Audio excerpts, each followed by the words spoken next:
Dans cette émission, on continue à parler solutions pour faire baisser le prix des loyers. Eh bien, pourquoi pas tenter le logement intergénérationnel? C'est à nouveau Laurent Rare qui va nous en parler. Laurent, vous voilà en région bruxelloise, c'est bien ça? Oui, nous sommes arrivés à Woluwe-Saint-Pierre chez Paul. Il habite cette maison déjà depuis quelques années parce qu'il a eu 4 enfants, il a 16 petits-enfants, donc il y a beaucoup de monde passé par cette maison.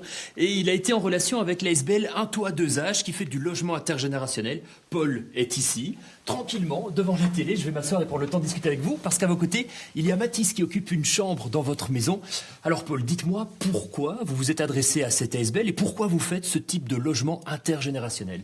Mais c'est-à-dire qu'après le décès de mon épouse, je pouvais rentrer dans une résidence, mais ça ne m'intéressait pas.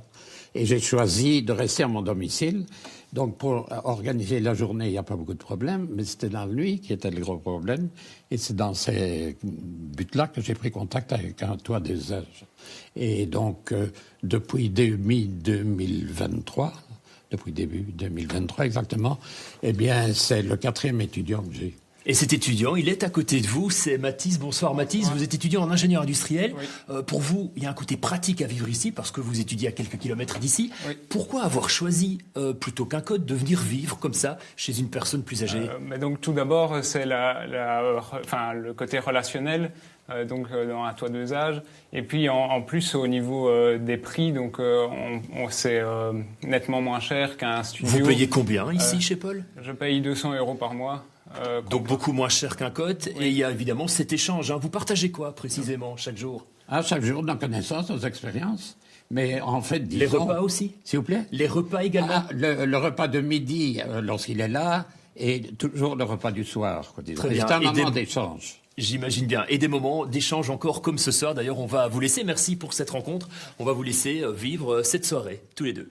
Ben oui, vivre avec nos aînés, ça se fait beaucoup dans d'autres pays, sur d'autres continents. On a un peu l'impression que chez nous, c'est compliqué. Bonsoir, Claire de Kérothème. Vous représentez justement la SBL Un Toit Deux Âges, dont on vient de parler dans le direct de Laurent. Pourquoi on n'en fait pas plus, finalement, de ces logements? Parce que ça a l'air d'être une très chouette solution, ça. C'est une magnifique solution, ça, je ne vous dirais pas le contraire. Elle est pour l'instant limitée à des étudiants, mais on aimerait bien sûr l'ouvrir davantage aux jeunes travailleurs, aux personnes un peu plus âgées. Mais malheureusement, la réglementation, les problèmes juridiques nous coincent, des problèmes de domiciliation. Et donc, du coup, on ne peut pour l'instant que le développer qu'aux étudiants, mais c'est déjà assez formidable. Vous lancez un appel à qui, justement? Quand vous dites problèmes juridiques, problèmes administratifs, en gros, qui peut lever ces obstacles-là aujourd'hui sur ce plateau? Je crois que je vais me tourner encore vers les doigt. Encore vers les politiques. C'est vrai que ce serait vraiment bien de pouvoir élargir cette offre et de permettre l'accès à un logement moins cher, puisque nos personnes âgées vraiment sont formidables et offrent des logements de qualité à moindre coût. Et donc ce serait formidable de pouvoir élargir cette offre à d'autres personnes que des étudiants. On peut peut-être demander à quelqu'un de réagir à ça, non? Éventuellement, puisqu'on dit qu'il y a des obstacles, qu'il y a des freins. Philippe Claus, vous entendez parler de freins, d'obstacles, de problèmes juridiques? C'est vrai qu'on doit tout le temps adapter en fait, les